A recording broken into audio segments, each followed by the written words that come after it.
Assalamualaikum warahmatullahi wabarakatuh. Perkenalkan saya Noval Ginanjar dari kelompok 3 yang akan menjelaskan tentang perkembangan dan peradaban Islam di Eropa, tepatnya di negara Rusia. Nah, saya juga dan bersama teman-teman saya akan menjelaskan tokoh muslim inspiratif yang ada di Rusia dan perkembangan komunitas muslim yang terjadi di Rusia dan juga isi sejarah Islam yang terjadi di Rusia. Terima kasih. Sebelumnya, perkenalan dulu. Saya Larasati Fania Anidiawati dari absen 19. Kemudian ada teman-teman saya, yaitu ada Nabila Gania Putri Suhadi absen 24.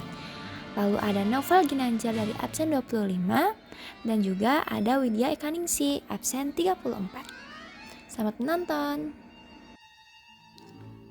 Ketika kita membayangkan Rusia, mungkin yang terlintas adalah salju, vodka, atau istana Kremlin di Moskow. Tapi, siapa sangka, di negeri yang dikenal dengan dinginnya salju, gema azan justru menggema di setiap penjuru. Islam mulai masuk Rusia pada abad ke-7 melalui penaklukan Arab di wilayah Kaukus Utara. Pasukan Arab mulai menaklukkan kota Derben pada tahun 643 Masehi. Penaklukan ini menjadikan Derben sebagai pusat penyebaran Islam di wilayah tersebut. Lalu, pada abad ke-10, kerajaan Islam pertama Bulgaria Volga didirikan pada tahun 992 Masehi, menjadikan Islam sebagai agama resmi dan pusat komunitas Muslim terbesar di Eropa Timur. Seiring berjalannya waktu, pada tahun 2022, kota Moskow memiliki penduduk muslim berkisar 3,5 juta jiwa. Hal ini membuat Moskow menjadi kota muslim terbesar di Eropa dan Rusia. Dominasi populasi muslim di beberapa daerah Rusia sangat terkait dengan sejarah panjang dan perjuangan tokoh-tokoh muslim untuk melestarikan identitas Islam mereka. Tokoh inspiratif pada awal periode adalah Khan Almis. Sebagai penguasa Bulgaria, Volga, Khan Almis adalah tokoh kunci yang membawa Islam secara resmi ke wilayah Rusia. Setelah memeluk Islam, Khan Almis mengganti namanya menjadi Ja'far bin Abdullah. Langkah ini menunjukkan dedikasi pribadinya yang mendalam dan menjadikannya contoh bagi rakyatnya. Di era sekarang pun, Rusia memiliki tokoh inspiratif Islam. Salah satunya adalah Habib Nurmagomedov. Habib Nurmagomedov adalah salah satu atlet paling terkenal dari Rusia dan ikon olahraga dunia. Dikenal karena kedisiplinan dan gaya bertarungnya yang kuat. Habib menjadi juara dunia UFC di kelas ringan dan mempertahankan gelarnya tanpa pernah kalah.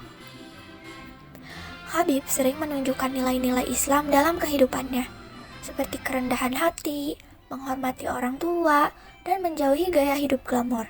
Setelah pensiun dari dunia MMA pada tahun 2020, ia fokus menjadi pelatih dan pengusaha, serta aktif dalam kegiatan sosial dan dakwah di komunitas Muslim Rusia. Dengan agama terbesar kedua di Rusia, Islam pun memiliki budaya yang cukup populer.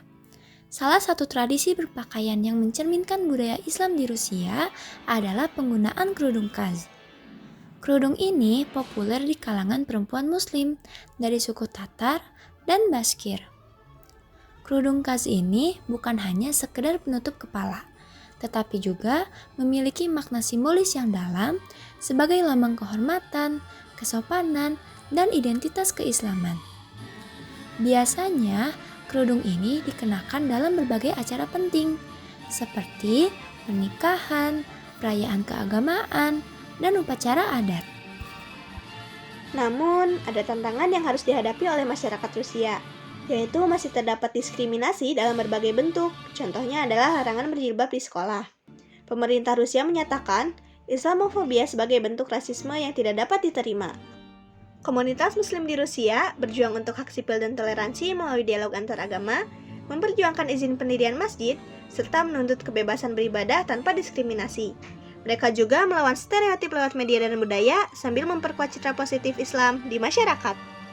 Selain itu, komunitas muslim muda di Rusia menampilkan citra positif Islam lewat pendidikan, sosial, seni, dan media digital untuk melawan stereotip dan Islamofobia sambil terus menumbuhkan toleransi meskipun masih ada hambatan dan prasangka. Nah, mungkin segitu aja ya yang dapat kami jelaskan mengenai sejarah dan perkembangan Islam di Rusia.